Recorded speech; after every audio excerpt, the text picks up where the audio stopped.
نحمده ونصلي على رسوله الكريم أما بعد قال الله تعالى وما كان لمؤمن ولا مؤمنة إذا قضى الله ورسوله أمرا أن يكون لهم الخيرة من أمرهم ومن يعص الله ورسوله فقد ضل ضلالا مبينا۔ اللہ رب العالمین قرآن مجید میں ارشاد فرماتے ہیں کسی مومن مرد اور مومنہ عورت کے لیے یہ لائق نہیں ہے کہ جب اللہ اور اللہ کے رسول کی بات آ جائے تو وہ اس پر عمل نہ کرے، یعنی یہ اس کے لیے لائق نہیں ہے، بلکہ اس کو کیا چاہیے کہ وہ فوراً اپنی بات کو چھوڑے، باقی ادھر ادھر کی بات کو چھوڑے، کیا کرے؟ اللہ اور اللہ کے رسول کی طرف لوٹ آئے۔ اور جس انسان نے وَمَن يَعْصِ اللَّهَ وَرَسُولَهُ، اور جس نے اللہ اور اللہ کے رسول کی نافرمانی کی، یعنی جس نے اللہ اور اللہ کے رسول کی بات کو، آپ کی کسی امر کو اہمیت نہ دی، فَقَدْ ضَلَّ ضَلَالًا مُبِينًا، یقیناً وہ انسان بہت بڑی گمراہی میں چلا گیا ہے۔ آج کا درس جو ہے وہ اس موجودہ مہینے کے بارے میں ہے۔ یہ مہینہ رجب کا مہینہ ہے، اور اس مہینے کے بارے میں بہت سی خرافات ہمارے مسلمانوں کے اندر داخل ہو چکی ہیں۔ بعض تو نہ جانے، یعنی ان کو علم نہیں ہے، بس سنی سنائی باتوں کی وجہ سے وہ عمل کر رہے ہیں، اور بعض جو ہے وہ جہالت کی بنا پہ، بعض جو ہے اللہ ان کو ہدایت دے وہ اپنی ضد کے اوپر اڑے ہوئے ہیں۔ تو میرے بھائی، یہ رجب کا مہینہ جو ہے، سب سے پہلے یہ سمجھ لیں کہ ہمارا دین وہ کیا ہے؟ اسلام ہے۔ وہ کب مکمل ہوا؟ آج سے تقریباً 1450 سال پہلے مکمل ہو چکا تھا۔ اس کے بعد اسلام میں کوئی بھی چیز داخل نہیں کی جا سکتی، جو اس وقت سے ہے وہ آج تک موجود ہے۔ جو بھی اسلام میں ذرا بھی خرابی کرے گا وہ فوراً پکڑا جائے گا اور اس کی نشاندہی ہو جائے گی۔ اسلام جو ہے، اللہ رب العالمین نے جب اسلام کو مکمل کیا تو نبی علیہ الصلوۃ والسلام نے کیا فرمایا تھا کہ میں دین اسلام کو اس انداز میں چھوڑ کے جا رہا ہوں، گویا کہ اس دین کا کیسا طریقہ، یعنی کیسے چھوڑ کے جا رہا ہوں؟ گویا کہ ان کی جو راتیں وہ بھی دن کی طرح ہیں۔ حالانکہ رات اور چیزیں، دن اور چیزیں، مطلب یہ کہ دینی معاملات میں کوئی اندھیرا نہیں ہے۔ کسی معاملے میں، کسی مسئلے پہ کوئی ابہام آپ نے نہیں چھوڑا، مکمل آپ نے فرمایا کہ لیلھا کنہاریھا، کہ جیسے اس کی راتیں ایسی ہیں جیسے دن ہے، یعنی دین اسلام کا مکمل یعنی پورا کا پورا معاملات یا اس کے جو بھی احکامات ہیں وہ مکمل آپ نے بیان کر دیے۔ کسی امر میں آپ نے کوئی بھی ابہام نہیں چھوڑا یا اس کو مکمل نہ کیا ہو، ایسا نہیں ہے۔ تو یہ رجب کا مہینہ جو ہے یہ آج سے نہیں یہ بنا، بلکہ اللہ رب العالمین نے سورۃ توبہ کے اندر کیا فرمایا کہ جب سے اللہ نے آسمان اور زمین کو بنایا اس وقت سے لے کے قیامت تک، آخر دنیا تک یہ مہینے 12 رہیں گے، اور ان کو اللہ نے 12 مہینے کی تعداد میں بنایا، اور ان میں 4 مہینے حرمت والے ہیں۔ وہ کسی کی فضیلت یا کسی شخصیت کا اس میں کوئی عمل دخل نہیں ہے، یعنی یہ نہیں کہ کوئی بڑا معتبر انسان یا نبی یا کوئی ولی یا کوئی نبی کا امتی کوئی آئے اس کی بنا پہ اس کی کوئی اہمیت نہیں دی گئی۔ یہ اللہ نے جب سے زمین اور آسمان کو پیدا کیا اس وقت سے ان کی حرمت کو رکھا ہے۔ 3 مہینے مسلسل آتے ہیں، ذی القعدہ، ذی الحج اور محرم۔ چوتھا مہینہ رجب، یہ جو موجودہ مہینہ جا رہا ہے عربی مہینوں کے اعتبار سے رجب کا مہینہ ہے۔ رجب کے مہینے میں بہت سی خرافات ہیں، بدعات ہیں، ان کی نشاندہی کروں گا۔ اللہ تعالیٰ سے دعا ہے کہ اللہ تعالیٰ ہمیں قرآن و سنت کے مطابق عمل کرنے کی توفیق عطا فرمائے۔ میرے بھائی، یہ رجب کا مہینہ جو ہے، اس رجب کے مہینے میں بہت سی بدعات ہیں۔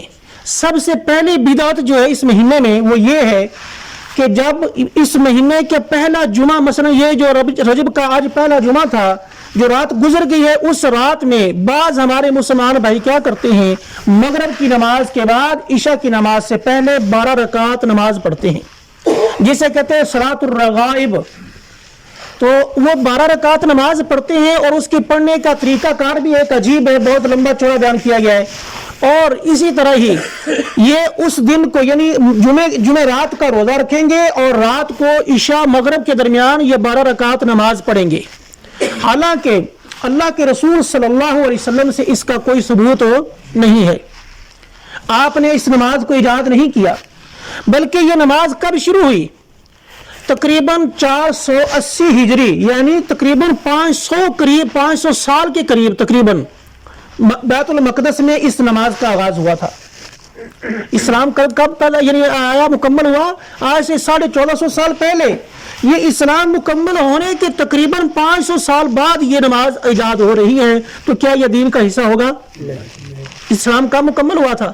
آج سے 1400 سال پہلے۔ لیکن جو چیز جو اسلام کے اندر ایک عبادت سمجھ کے اور بڑی فضیلت بیان کر کے وہ تقریباً کب آ رہی ہے؟ 500 سال کے بعد، تو پھر اس کو دین کہیں گے نہیں، بلکہ کیا ہوگا؟ وہ بدعت۔ اس کا دین کے ساتھ کوئی بھی تعلق کچھ بھی نہیں ہے۔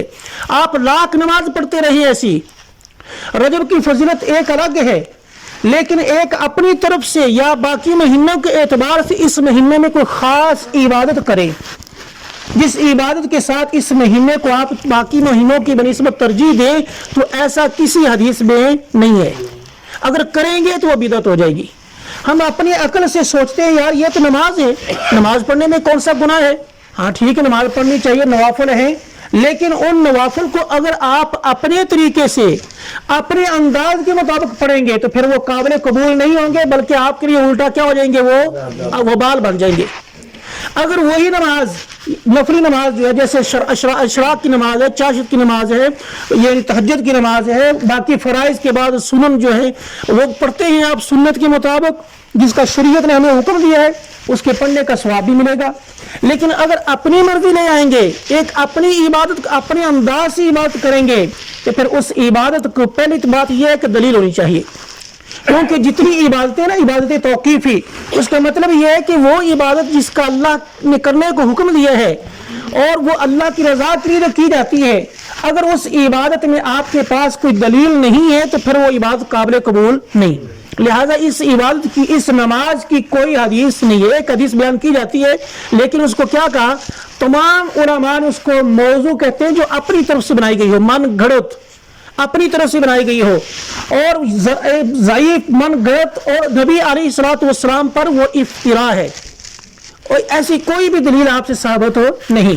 پھر اس رجب کے مہینے میں اور بھی بہت سی بدعات ہیں، مثلا قبرستان کی زیارت کرنا۔ قبرستان کی زیارت کرنا کوئی بدعت نہیں ہے، اللہ کے رسول صلی اللہ علیہ وسلم نے حکم دیا ہے فزوروها فإنها تذکر الآخرہ، قبرستان میں جایا کرو، کیوں؟ تمہیں آخرت یاد آئے گی۔ لیکن ہم نے کیا کیا ہے؟ ہم نے تہوار مقرر کر لیے ہیں۔ تہوار، عید کا دن آئے گا، محرم کا مہینہ آئے گا، رجب کا مہینہ آئے گا، چاند ایک جو مخصوص دن ہے اس وقت ہمیں اپنے عزیز و اقارب جو بہت یاد آئیں گے۔ یہ میرے بھائی غلط طریقہ ہے۔ ہاں آپ قبرستان میں جاؤ، دن ہو رات ہو کوئی بھی دن ہو، لیکن اس کو خاص نہ کریں۔ جب خاص کریں گے تو پھر اس میں خرابی ہے۔ جب شریعت نے آپ کو اجازت دی ہے، دن ہو رات ہو کوئی بھی دن ہو، آپ مسلسل جا رہے ہیں، جائیں، وہ کوئی بھی دن آئے، عید کا دن آئے، وہ کوئی بھی دن آئے، اس میں کوئی حرج نہیں۔ لیکن یہ جو ایک طریقہ ہم نے بنا لیا ہے کہ جب رجب کا مہینہ آئے گا ہم قبرستان میں جائیں گے، محرم کا مہینہ آئے گا قبروں کی لیپا پوچھی کریں گے اور وہاں پتہ نہیں کیا کیا خرافات کریں گے، یہ اسلام میں نہیں ہے۔ اسلام نے آپ کے اوپر سختی نہیں کی، آپ کو نرمی دی ہے کہ آپ جائیں، جب آپ کے پاس موقع ہے، فرصت ملتی ہے، آپ جاؤ قبرستان میں جائیں، وہاں جا کے زیارت کریں اور ان کے لیے دعا کریں۔ اسی طرح ہی اس مہینے کے اندر ایک اور بھی بدعت ہے ہمارے اندر، اسے کہتے ہیں بدعت رجبیہ، یعنی زیارت رجبیہ۔ اس کا مطلب کیا ہے؟ اس کا مطلب یہ ہے کہ ہم میں سے بعض بھائی ایسے ہیں جو رجب کے مہینے میں خصوصاً مدینہ منورہ جاتے ہیں، وہاں جا کے رسول اللہ صلی اللہ علیہ وسلم کی قبر کی زیارت کرتے ہیں، اور اس زیارت کا نام کہتے ہیں زیارت رجبیہ۔ حالانکہ یہ بھی کیا ہے؟ غلط بدعت ہے۔ آپ صلی اللہ علیہ وسلم نے 3 ایسے مقام ہیں جہاں سفر کرنے کی اجازت دی ہے ثواب کی نیت سے۔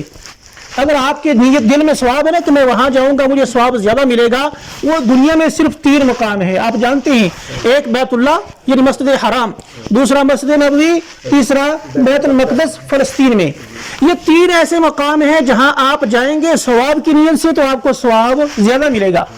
مثال کے طور پر ہمارے کسی محلے میں ایک بڑی مسجد ہے، بہت بڑے عالم آ رہے ہیں، بہت بڑا اجتماع ہوتا ہے، ہم کہتے ہیں جی وہاں جائیں گے ثواب زیادہ ملے گا، نہیں، ایسا نہیں ہے۔ وہاں ثواب زیادہ نہیں ملے گا. وہ ایک الگ بات ہے کہ آپ وہاں گئے, ایک خطیب آئے, اس کے استقبال کے لیے آپ گئے, یہ ایک الگ بات ہے. لیکن وہاں جانے کا ثواب زیادہ نہیں ملے گا. زیادہ ثواب وہاں ملے گا جو آپ کے محلے کی مسجد اس کو آباد کرنے میں, دوسری جگہ پہ جا کے نہیں ملے گا. باقی صرف 3 مسجدوں کے علاوہ, تو ان میں سے ایک مسجد نبوی ہے. مسجد نبوی کی زیارت شریعت کے اندر ثابت ہے, آپ جائیں جب چاہیں, جس وقت چاہیں جائیں. لیکن اس کو جیسے خاص کر لیں گے تو پھر اس کا طریقہ کار بدل جائے گا, اس کا حکم بدل جائے گا. یہ شریعت میں ثابت نہیں ہے اس طرح. تو یہ تھی چند ایک, یعنی اس کے اندر اور بھی اس کے اندر بدعات ہیں. مثلا رجب کے کنڈے, رجب کے کنڈے, یہ 22 رجب کو کنڈے نکالے جاتے ہیں, یہ جس کے اندر یعنی پوری حلوہ پوری اس طرح لوگ آپس میں تقسیم کرتے ہیں. یہ رجب کے جو کنڈے نا میرے بھائی, اس کی ایک بہت لمبی حقیقت ہے. یہ ایک بہت, بلکہ اس طرح سمجھ لیں کہ اسلام کے خلاف ایک بہت بڑی سازش تھی. اور اس کا جو پس منظر کیا ہے وہ بہت لمبا چوڑا واقعہ. مختصر یہ ہے, امیر معاویہ رضی اللہ تعالیٰ عنہ نے جب روافض کے اوپر سختی کی, ان کو قتل کیا اور ان کے چھپنے کے لیے کوئی جگہ نہیں بچی, تو اس وقت روافض جو ہے وہ چھپ گئے. امیر معاویہ 22 رجب کو فوت ہوئے, تو روافض نے کیا کیا, اس خوشی میں آپس میں اپنے گھروں کے اندر کیا کیا, خوشی منائی امیر معاویہ کی وفات پر, اور آپس میں حلوہ پوری تقسیم کی, یہ پوریاں تقسیم کی. اور پھر بعد میں اس کی نسبت امام جعفر صادق کی طرف کر دی. خود کام کیا اور دوسرے کی طرف اس کی نسبت کر دی, جی امام جعفر صادق سے یہ ثابت ہے, لہذا یہ کرنا چاہیے. دیکھیں اس کی آغاز, اس کے پس منظر دیکھیں کیا ہے. تو یعنی وہ ہے امام حضرت امیر معاویہ کی وفات کے اوپر خوشی منانا. آج ہم مسلمان بڑے شوق سے کر رہے ہیں. میں نے شروع میں بتایا کہ یا تو ہمیں پتہ نہیں یا پھر ہم ضد کے اوپر اڑے ہوئے ہیں. تو میرے بھائی یہ بدعات بہت زیادہ ہمارے اندر داخل ہو چکی ہیں. ہمارا اسلام جو ہے نا, اللہ نے ہمیں جو اسلام دیا ہے, رسول اللہ صلی اللہ علیہ وسلم جو ہمیں پہنچا کر گئے ہیں, اس میں کوئی بھی ابہام نہیں, بالکل واضح تھا, بالکل صاف تھا. اس کے اندر کوئی سختی نہیں تھی, بالکل آسان تھا. لیکن ہم نے اپنے اوپر خود کیا کر لیا, سخت کر لیا. اور اسی طرح ہی اس رجب کے مہینے کے اندر ایک اور بھی بدعت ہے, وہ ہے 27 رجب کی, جس کو ہم کہتے ہیں شب معراج. شب معراج کہ اللہ کے رسول صلی اللہ علیہ وسلم کو معراج ہوئی تھی. میرے بھائی یہ بات تو کنفرم ہے, ہمارا ایمان ہے اللہ کے رسول صلی اللہ علیہ وسلم کو معراج ہوئی ہے. لیکن تقریباً تمام علماء اور یعنی مورخین کے نزدیک کیا ہے کہ اس کی تاریخ کا کوئی تعین نہیں ہے. متعین کہیں کہ یہ 27 ہی واقع ہیں تو اس کی کوئی دلیل نہیں ہے. چلو بالفرض اگر مان لیں, اگر مثال کے طور پر مان لیں کہ 27 رجب کو ہی اللہ کے رسول کو معراج ہوئی تھی. اللہ کے رسول صلی اللہ علیہ وسلم کی زندگی میں یہ دن کتنی بار آیا تھا, یعنی معراج کے بعد تقریباً 13 مرتبہ آیا تھا, تقریباً یا 12 یا 13 مرتبہ آیا تھا. تو کیا اللہ کے رسول صلی اللہ علیہ وسلم نے ہمیں واش روم میں جانے کا طریقہ بتلا دیا, میاں بیوی کے طریقے بتلا دیے, اور ان کے تعلقات کو بتلا دیا, ایک ایک مسئلہ ہمیں بتلا دیا. اتنی بڑی عبادت تھی, جو اتنی بڑی عبادت تھی وہ ہمیں نہیں بتلائی. کوئی ایک دلیل ہو اس کی کہ اللہ کے رسول صلی اللہ علیہ وسلم نے کوئی محفل سجائی ہو 27 رجب کو, یا صحابہ نے آپ کے بعد اس طرح کو کیا ہو؟ نہیں. تو یہ کیا خرافات ہمارے اندر ہمارے مخالفین نے داخل کر دی, اور ہم سمجھ لیا کہ یہ بڑی عبادتیں ہیں, اور ایک رات میں عبادت کرنے سے ہم تو بخشے جائیں گے, جنت کے مالک بن جائیں گے. میرے بھائی جنت اتنی آسان بھی نہیں ہے.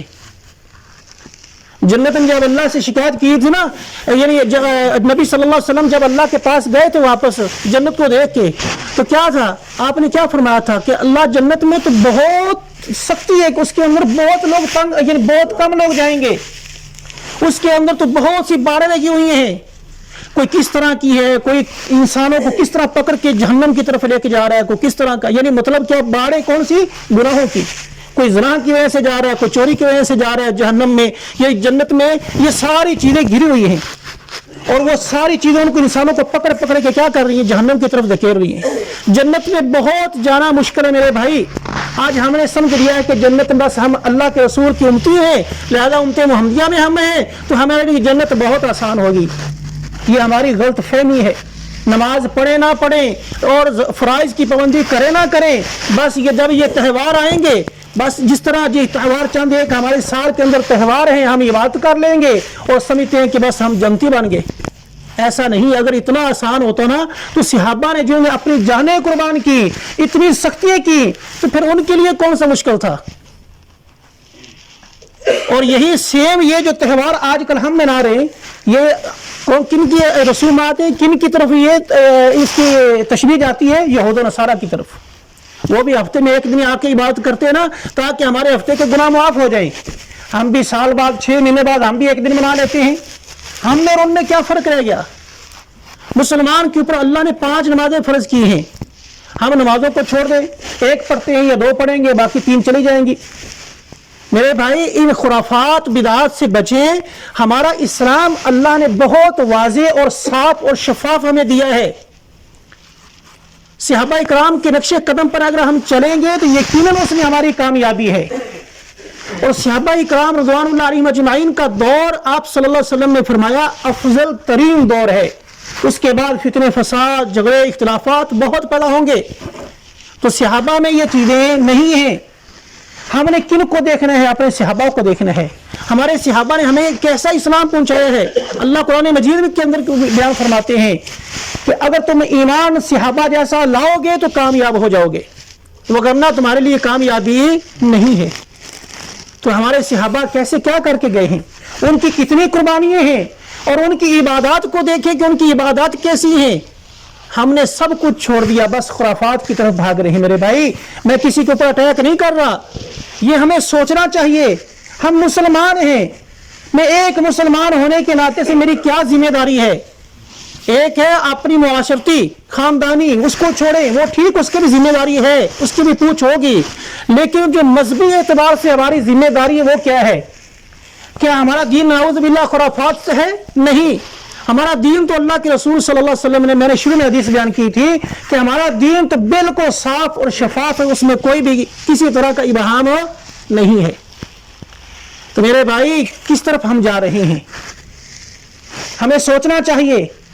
تو پھر اگر ہمیں جو بدعات سے مثال کے طور پر کوئی روک بھی دے، کوئی ہمیں متنبہ کر دے کہ میرے بھائی یہ کیا ہے، غلط ہے، یہ نہ کرو، بدعت ہے، آگے سے پھر آپ جانتے کیا کچھ نہیں ملتا، کیسے کیسے القاب اور کیسے کیسے جواب ملتے ہیں.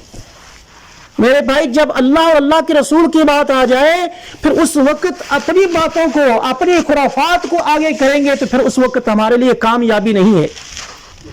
اللہ نے کیا فرمایا؟ وَمَن يَعْصِ اللَّهَ وَرَسُولَهُ فَقَدْ ضَلَّ ضَلَالًا مُبِينًا. جس نے اللہ اور اللہ کے رسول کی نافرمانی کی وہ انسان گمراہ ہو گیا، وہ برباد ہو گیا. حدیث میں ہے نبی علیہ الصلوۃ والسلام نے ارشاد فرمایا من احدث فی امرنا هذا ما ليس منه فهو رد. بخاری مسلم کی روایت ہے کہ جس انسان نے دین کے اندر کوئی ایسی ایجاد پیدا کر دی جس کا دین کے ساتھ کوئی تعلق نہیں ہے اور وہ ہمارے طریقے کے مطابق بھی نہیں ہے، اس کو کیا کر دیا جائے گا؟ رد کر دیا جائے گا. بعض اس کو آگے سے کئی دلیلیں پیش کرتے ہیں. جی دیکھو جی آپ نے کیا کیا کیا ہے. جی وحی جہاز، مثال کے طور پر وحی جہاز اللہ کے رسول کے دور میں تھے، گاڑیاں تھیں، اپنی عقلی دلائل دے رہے ہیں. اور میرے بھائی ان چیزوں کا تعلق کیا دین کے ساتھ ہے؟ یہ آپ کی دنیاوی ضروریات ہیں، دین کے ساتھ ان کا کوئی تعلق نہیں ہے. یہاں اس حدیث کا جو تعلق ہے وہ دین کے ساتھ ہے، آپ کے مذہب کے ساتھ ہے. اپنے عبادت میں اگر آپ کوئی ایسی چیز پیدا کریں گے جس کا اللہ کے رسول سے کوئی ثبوت نہیں ہے تو پھر وہ کیا ہو جائے گی؟ رد کر دی جائے گی، ٹھکرا دیا جائے گا. وہ چاہے کتنی بڑی کیوں نہ ہو، اس کو آپ جتنا مرضی کیوں نہ سمجھیں، وہ انسان صبح سے لے کے شام تک کی بات کرتا رہے، اس کو کوئی اجر و ثواب نہیں ملے گا. اللہ رب العالمین ارشاد فرماتے ہیں والسابقون الاولون من المہاجرین والانصار والذین اتبعوهم باحسان رضی اللہ عنہم ورضوا عنہ. اللہ رب العالمین ارشاد فرماتے ہیں اگر تم صحابہ کے نقش قدم پہ چلو گے، وہ صحابہ جو پہلے ایمان لائے یا وہ جو بعد میں لائے، جو مہاجرین ہیں یا انصار کوئی بھی ہیں، اگر تم ان کے نقش قدم پہ چلو گے تو کیا ہوگا؟ تم کامیاب ہو جاؤ گے۔ تو اللہ تعالیٰ ارشاد فرماتے ہیں والذین اتبعوہم بإحسان، کہ وہ صحابہ جنہوں نے دین کی پیروی کی اللہ ان سے راضی ہو گیا اور وہ اللہ سے راضی ہو گئے۔ وأعد لهم جنات تجری من، اللہ رب العالمین نے ان کے لیے باغات کو تیار کیا، جنات تجری تحتها الانہار، ایسے باغات جس کے نیچے سے نہریں بہتی ہیں، خالدین فیہا، وہ ہمیشہ ہمیشہ ان باغات میں رہیں گے۔ ذالک الفوز العظیم، یقیناً یہ بہت بڑی کامیابی ہے۔ اللہ نے کس کو کامیابی قرار دیا؟ صحابہ کے طریقہ کار کو، سارے طریقہ کار کو، کہ وہ اسلام میں آئے، اسلام کے مطابق عمل کیا، جو شریعت نے ان کو بتلایا تھا اس کے مطابق عمل کر کے دکھلایا۔ تو پھر اس کے بعد نتیجہ کیا نکلا؟ اللہ رب العالمین ان سے راضی ہو گیا اور وہ اللہ سے ہی راضی ہو گئے، یعنی اللہ نے ان کی رضاعت کا دنیا میں ہی سرٹیفکیٹ دے دیا کہ اللہ ان سے راضی ہو گیا ہے۔ آج ہم کہتے ہیں جی نعوذ باللہ ابوبکر بدعتی، ابوبکر مرتد ہو گیا، عمر مرتد ہو گیا، فلاں مرتد ہو گیا، صحابہ جو ہے وہ سارے کے سارے نعوذ باللہ مرتد ہو گئے۔ یہ ہے ہمارا دین؟ نہیں۔ کیا اگر آپ یہ بات کہیں گے تو پھر اس کا مطلب یہ ہوا کہ ہم نے قرآن مجید کا انکار کر دیا۔ یہ آیت ایک جگہ پہ نہیں آئی، اور بھی کئی ایک جگہ پہ آئی ہے، رضی اللہ عنہم ورضوا عنہ، اللہ ان سے راضی ہو گیا اور وہ اللہ سے راضی ہو گئے۔ اللہ کیا اپنے دشمن سے راضی ہوگا؟ اپنے باغی سے راضی ہوگا؟ نہیں میرے بھائی، اللہ کس سے راضی ہوگا؟ جو اللہ کا ہے اس سے۔ ہم کن چیزوں میں ہمیں ایسے ایسے دھوکے دیے جاتے ہیں، ایسی ایسی چیزیں سامنے پیش کی جاتی ہیں، جی فلاں نے یہ کیا، فلاں نے اتنا غصب کر لیا، فلاں نے اتنا مال لے لیا۔ ٹھیک ہے، یہ پہلی تو بات یہ سراسر جھوٹ ہے۔ دوسری بات یہ ہے کہ اس سے انسان مرتد نہیں ہوتا۔ پہلی تو بات یہ ہے کہ صحابہ کے اندر اس طرح کی کوئی چیز موجود ہی نہیں سرے سے۔ اگر کوئی عام انسان یہ کر لے تو اس کا مطلب یہ نہیں کہ وہ کافر ہو گیا یا مرتد ہو گیا۔ اس نے ایک غلط کام کیا ہے، وہ مجرم ہے، اس نے گناہ کیا ہے۔ یہ گناہ کرنے سے انسان کافر یا مرتد نہیں ہوتا۔ تو میرے بھائی ہمیں سوچنا چاہیے، اللہ نے ہمیں موقع دیا ہے، ہمیں صحت دی ہے، ہمیں وقت بھی دیا ہے، ہم دیکھیں، مطالعہ کریں اپنے دین کا کہ میرا دین کیسا ہے، میں کس طرف جا رہا ہوں، کیا میں خرافات بدعات کی طرف جا رہا ہوں یا پھر اللہ اور اللہ کے رسول کے بتلائے ہوئے طریقے کے مطابق چل رہا ہوں۔ اللہ تعالیٰ سے دعا ہے اللہ رب العالمین قرآن و سنت کے مطابق عمل کرنے کی توفیق عطا فرمائے۔ آخر دعوانا الحمدللہ رب العالمین۔